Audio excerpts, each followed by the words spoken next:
I'm joined by Chris Worrall, the housing campaigner, who is host of the PricedOut UK podcast. A very good evening to you, Chris. Thank you very much for joining me. Good evening, Ali. Do you worry, Chris, that the renters' reforms might end up driving landlords actually out of the market and make rental costs more expensive? I'm not sure they can get much more expensive than they already have. It's clear that the Renters Reform Bill, as it was campaigned for by PricedOut and the Renters Reform Coalition, Generation Rent and others, it really had the best intentions at heart. But as we've seen, there are some backdoor loopholes. And at the minute, if you're going to really help renters, at the moment we're in a huge housing shortage. It's undeniable.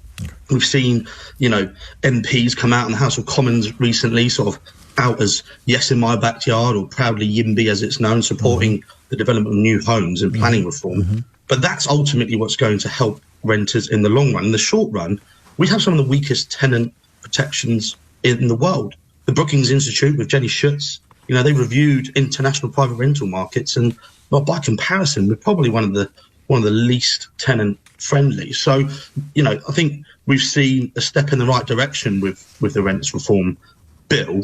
But as we've seen, there seems to be some watering down and some concern there. I mean, I'll just give you an example quickly, Ali, of a sort of recent eviction case I've been helping with locally in East London. Yeah. It's sickening, really. It's in Waltham Forest. Now, there's a gentleman, he's in the gig economy. He's got a wife with type 1 diabetes. She suffers from seizures, epilepsy as well.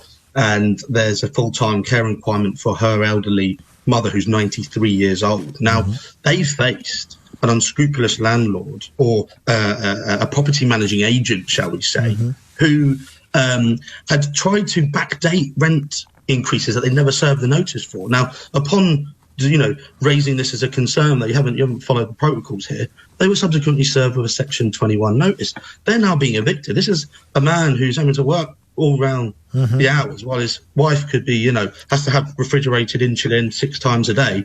Now, the Waltham Forest Council, they've got no temporary accommodation. They literally, he's asking, these 7 days now, 7 days, 22nd of June, 7 days to their eviction, and there's no temporary accommodation. They don't know where they're going to go. They don't know what to do with their stuff. They're not sure if the accommodation is even going to be suitable, because even Waltham Forest, who is a very forward-thinking, pro-housing council and doing a lot of good stuff, even they are suffering from the housing shortage. And the Renters Reform Bill, it will make some protections and it will sort of alleviate some stuff, but how far that goes. But Chris, this comes to the fundamental point. I mean, do you actually think that this Renters Reform Bill is actually looking at this whole issue to the wrong end of the telescope here? Because fundamentally, we don't have enough houses, do we? I couldn't agree with you more, Ali. I personally, I think, we do need to improve tenants' rights and protections, but it is sticking past the politics. At the end of the day, we've seen Rishi Sunak get rid of housing targets. I mean, they flip-flopped on that. The NIMBY lobby led by Villiers and, Bob Seeley in the House of Commons, that delivery of new supply debate the other week. There is no will in the world, bar maybe a few Tories in that Conservative Party, that are willing and able to tackle on housing. Keir Starmer, on the other hand, seems to have taken a more pro-housing, pro-home ownership approach. We're seeing MPs coming forward as openly pro-housing now. So the debate is shifting, and it has to be focused around dealing with the housing shortage. And that is going to come through planning reform. We've heard some ideas from Andrew Weston MP around flexible zoning and builders' remedies to force councils to actually put plans into plan for the houses that need to be built. But we're far from that at the minute. And what do you think needs to be done? Because obviously protecting renters is part of the issue, but also there is a danger that a lot of landlords are going to be driven out of the market. So what do you do to ensure that you actually keep attracting decent landlords, not unscrupulous ones, to keep providing good quality housing?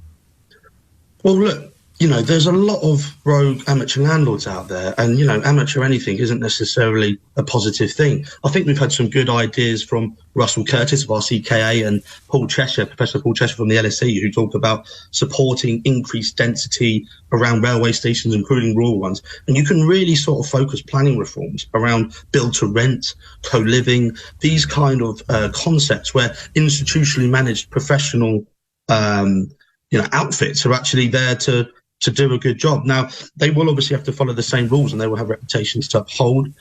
Ultimately, we do need to tackle the issue of supply.